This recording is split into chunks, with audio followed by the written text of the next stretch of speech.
Alors aujourd'hui, j'ai une question pour toi. Si aujourd'hui tu as deux personnes en face de toi, il y a l'une qui est toujours reconnaissante par rapport à tout ce que tu as pu lui apporter, toujours reconnaissante, qui a toujours un cœur reconnaissant par rapport à tout ce que tu fais pour elle, et l'autre qui ne l'est jamais.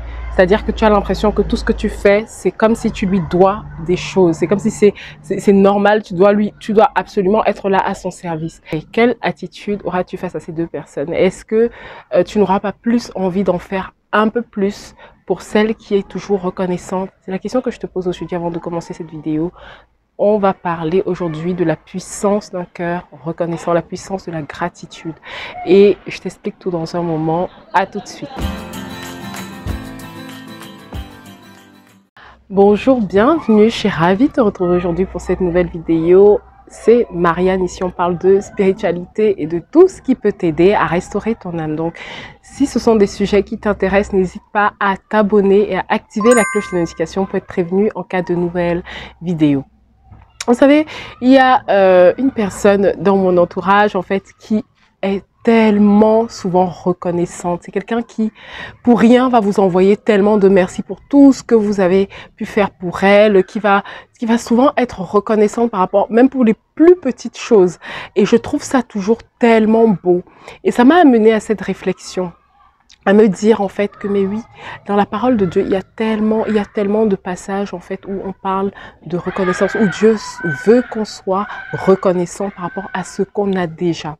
Et vraiment, on peut lire déjà dans Éphésiens 5 verset 20, on peut lire « Rendez continuellement grâce pour toutes choses à Dieu le Père au nom de notre Seigneur Jésus-Christ, vous soumettant les uns aux autres dans la crainte de Christ. » Et vraiment, c'est quelque chose qui m'a fait réaliser en fait que il est très important, même quand on s'attend en Dieu, même quand on ne voit pas encore la manifestation de Dieu, de mettre devant nos yeux toutes les bénédictions qu'on a déjà, de regarder déjà avec un cœur reconnaissant tout ce qu'on a déjà, Et il n'y a pas que ce passage d'Éphésiens 5:20, il y a également Philippiens 4, verset 7 qui dit « Ne vous inquiétez de rien, mais en toute chose, présentez vos besoins à Dieu dans les prières et les supplications. » Et avec un cœur reconnaissant, et la paix de Dieu remplira vos cœurs.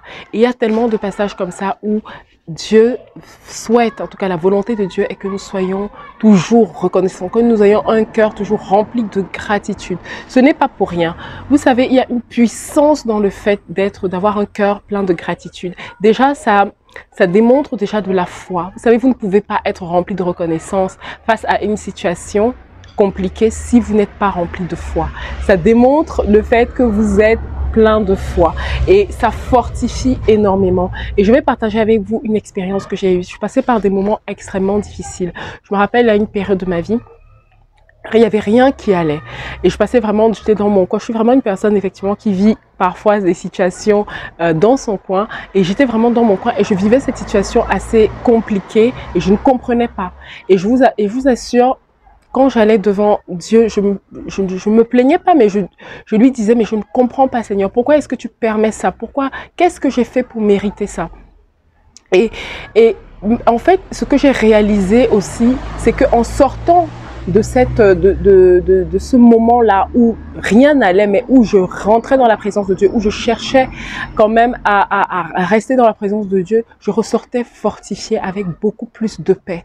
Il y a une puissance dans le fait que quand on est en train de passer par des moments difficiles, quand on s'attend à Dieu, de ne pas s'éloigner de lui, mais de rester auprès de lui, de garder un cœur d'adorateur, de garder un cœur d'adoratrice, de continuer à dire, Seigneur, je ne comprends pas, mais tu es Dieu. Seigneur, je ne comprends pas, mais tu règnes. Seigneur, je ne comprends pas, mais je te fais confiance. Et je vous assure, c'est ce qu'on a pu voir aussi dans le livre de Job. La parole dit que Job était droit, il avait tout, en fait, il était droit devant les yeux devant Dieu, mais le Seigneur a permis que Satan vienne le tenter. Vous pouvez aller lire le livre de Job et il est passé par toutes sortes d'épreuves, par la maladie, la perte de ses enfants, par plein de choses, mais ce qui a aidé, ce qui a vraiment permis que Job ait la victoire sur ses épreuves, c'est le fait qu'il gardait la foi malgré tout. Il n'était pas dans la plainte, il est resté vraiment toujours dans la présence de Dieu, même s'il ne comprenait pas. Et à la fin, Dieu l'a relevé, Dieu l'a élevé et il est un modèle pour nous aujourd'hui. C'est vraiment ce que je veux te dire aujourd'hui. Aujourd'hui, je ne sais pas par quoi tu es en train de passer. Aujourd'hui, je ne sais pas par quelle difficulté, par quel challenge, par quel défi tu es en train de passer. Mais je peux t'assurer d'une chose, ne t'éloigne pas de la présence de Dieu.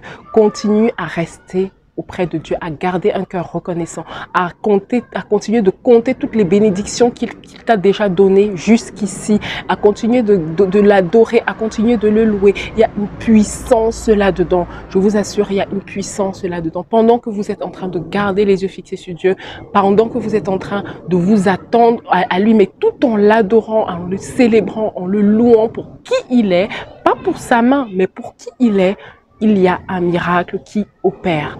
Je vous assure. Et ce qui est incroyable, c'est qu'il faut aussi retenir que c'est vraiment le processus qui compte, n'est-ce pas? Pendant que vous êtes en train de faire ça, sans vous en rendre compte, vous êtes en train d'être transformé de l'intérieur. Il y a votre foi qui est en train de grandir. C'est des choses qu'on se rend compte simplement après, une fois que la tempête est passée. Mais pendant la situation, pendant qu'on est en train de la vivre, on ne le voit pas, on ne le ressent pas forcément. Mais c'est tellement puissant et c'est tellement bon. Et je voulais aussi dire ceci dans le psaume 22, verset 3, on peut lire.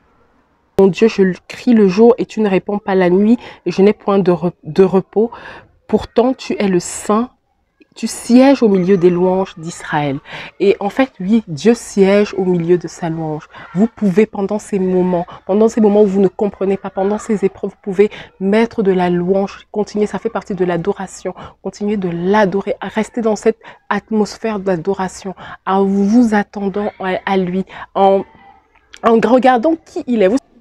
Oui, il y a cette phrase qui me vient souvent qui dit « Toi, tu veux la main de Dieu, lui, il veut ton cœur. Cherche son cœur et tu trouveras sa main. » D'accord? Donc, je ne sais pas si vraiment c'est quelque chose qui te parle aujourd'hui. Cherche le cœur de Dieu. Lui, ce qu'il veut, c'est ton cœur. Il veut ton cœur. C'est vrai que nous, on est souvent en train de chercher sa main, de rechercher qu'il réponde à nos besoins, qu'il soit là pour nous et tout ça, que ce soit le Dieu vraiment qui pourvoit, qu'il soit la source qui donne. Et il l'est, ok? Il veut l'être. C'est pas ça le problème. Mais à certains moments, rappelle-toi juste de la puissance de son nom, de qui on prie, du grand Dieu compris, de comment il règne et comment il t'a secouru par le passé. Donc, c'est vraiment ce que je voulais partager avec toi. C'est important de comprendre que le plus important, c'est le processus. Retiens que le plus important, c'est le processus. Quand tu es en train de t'attendre à lui et d'avoir ce cœur reconnaissant pendant ce processus, va changer la donne.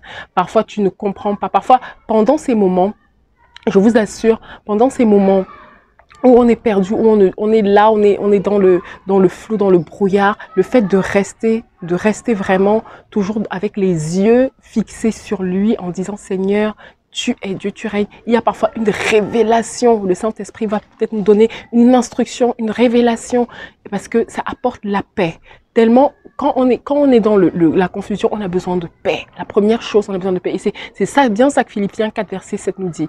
Philippiens 4, verset 7 ne nous promet pas nous dit de ne pas nous inquiéter et ne nous promet pas que Dieu va répondre à notre besoin, mais il nous promet que Dieu va nous donner la paix et sa paix. Et sa paix est précieuse pendant les moments difficiles. Parce que quand on reçoit la paix, quand on reçoit le calme, et j'en ai parlé dans une vidéo, je vais la remettre là, quand on reçoit ce calme-là, quand on reçoit cette confiance-là en Dieu, on sait qu'on peut recevoir l'instruction, on peut entendre, percevoir, discerner ce qu'il veut nous dire, discerner sa volonté. C'est de sa paix dont on a besoin. Et pour accéder à cette paix, il faut avoir un cœur plein de reconnaissance, un cœur plein de gratitude. Et ça vaut pour Dieu dans notre relation avec Dieu, mais ça vaut aussi dans notre relation avec les autres. Cultiver un cœur de gratitude, c'est tellement puissant. Ça assainit les relations, ça apporte vraiment beaucoup de joie dans les relations, beaucoup de paix. Et surtout, vous allez voir, plus vous allez être tellement plein de gratitude, plus vous allez avoir du mal à en vouloir longtemps à une personne, plus vous allez avoir la facilité à pardonner aux autres, parce que vous allez vous rappeler de des bons moments peut-être passés avec la personne et être rempli de gratitude par rapport à ça. D'accord? Donc voilà, c'est vraiment ce que je voulais partager avec toi. Garde ça en tête. Aie toujours un cœur plein de gratitude. Ça va t'aider. Ça va t'aider dans plein de domaines de ta vie. Même dans le milieu professionnel, c'est quelque chose qui est tellement important d'avoir, de garder au quotidien. Que ce soit dans tes relations amicales, familiales et autres. Cultive la gratitude. Que ce soit dans ta relation avec Dieu. Cultive la gratitude. La gratitude est tellement puissante. Quand tu comprends ça, c'est une clé tellement puissante. Moi, quand je l'ai comprise, j'ai compris que c'est vraiment important et c'est quelque chose qui change la donne. C'est quelque chose qui apporte comme de la, je sais pas comment dire, de la douceur, même quand les moments sont difficiles. Donc voilà. Et le dernier truc que je vous souhaiterais rappeler, c'est que pense toujours à avoir un cahier de reconnaissance, n'est-ce pas? Parce qu'on a tendance à oublier tout ce que Dieu a fait pour nous. Tout ce que Dieu fait pour nous au quotidien. Note chaque chose qui te paraît vraiment, chaque chose vraiment que Dieu, chaque prière en fait, chaque réponse de prière de Dieu. Et ça, quelque chose qui va te porter. Ce cahier, moi j'ai un cahier de reconnaissance, je vous assure, quand je le relis, ça me remplit de tellement de foi, ça me fortifie, ça m'apporte vraiment beaucoup de paix. Donc, fais-le, fais-le, fais-le, fais-le, ça te fera du bien. C'est vraiment ce que je voulais partager avec toi. J'espère te retrouver très bientôt pour une prochaine vidéo. J'espère que le son a été bon. J'ai testé vraiment de faire une vidéo à l'extérieur. J'espère que tu entendras tout. Il y a des oiseaux, il y a des bruits, mais bon, voilà, j'espère que tu entendras tout. Donc, je te dis à très bientôt pour une prochaine vidéo. Sois béni.